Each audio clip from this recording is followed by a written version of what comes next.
Ulrika Jonsson joined us on the show last Thursday and told us about the end of her 11-year marriage to Brian Monet. Today, in a revealing new interview, she has described how she was living in what she describes as a sexless marriage, admitting that she and her ex made love just once in 8.5 years.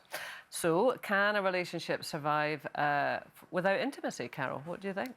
Well, of course, the answer to that is yes, it can, and it can as well without it. You know, you can live without it. You can have loads of it if you're compatible. That is sexually. The thing is, with intimacy is a different thing to having sex. You can still be intimate without actually having sex.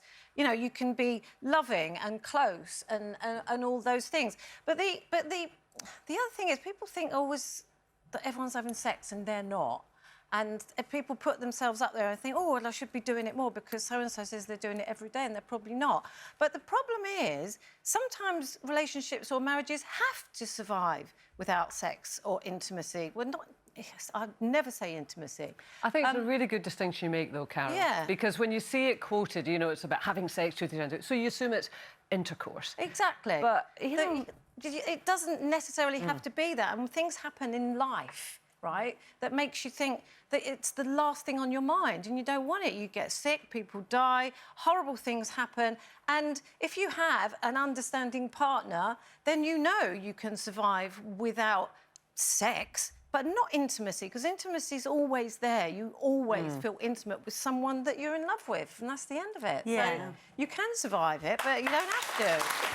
I mean, it is, like you said, the intimacy that, when you're talking about sex, I think is such a psychological thing, especially for me. I don't know if it's because I'm a woman or what it is, but, I mean, it doesn't even have to be as what the things that you're talking about, but anything could start off with, you know, having a little argument in the morning or something not being done would affect whether I want to be intimate, you know, later on in the evening. Just the tiniest of things. And I think there's so much rides on it for me that it is much more of a psychological thing than it is just It was interesting in that interview, Ulrika said that they weren't communicating and that the communication had been poor for a long time. And I suspect that was probably the issue rather than sex. You know, that's you know, a byproduct perhaps of the relationship just not feeling good, not, you know, feeling a bit strained, because I think if you're a long-term relationship, unless it feels good and comfortable, you don't want to have intimacy. I mean, obviously, I was in a relationship, and I think it was more me, and it is a communication thing, and the communication stopped.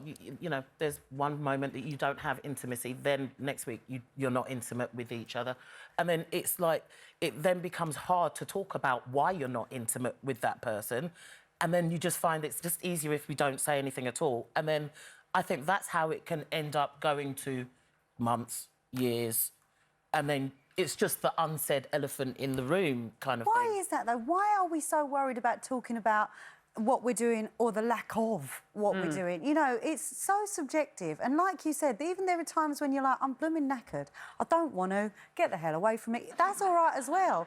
But, you know, I can't be the only person who feels that. Why aren't we open about it? It's almost like we're embarrassed to say, sometimes I don't fancy that, and it could go for longer than an hour or a day. I think it's the pressure that you get from other people who are always... You know, there are so many magazines and articles about, you know, are you doing it right? Are you doing it enough? Are you... You know, and suddenly you think, I'm not doing it right, I'm not doing it enough. I certainly felt that when I was younger. I knew I was doing it enough. I couldn't have done it anymore. It's one of them things, isn't it? But you do feel like that. It's the pressure from everybody else. You've got to do what you have to do. Stop it. And on that note...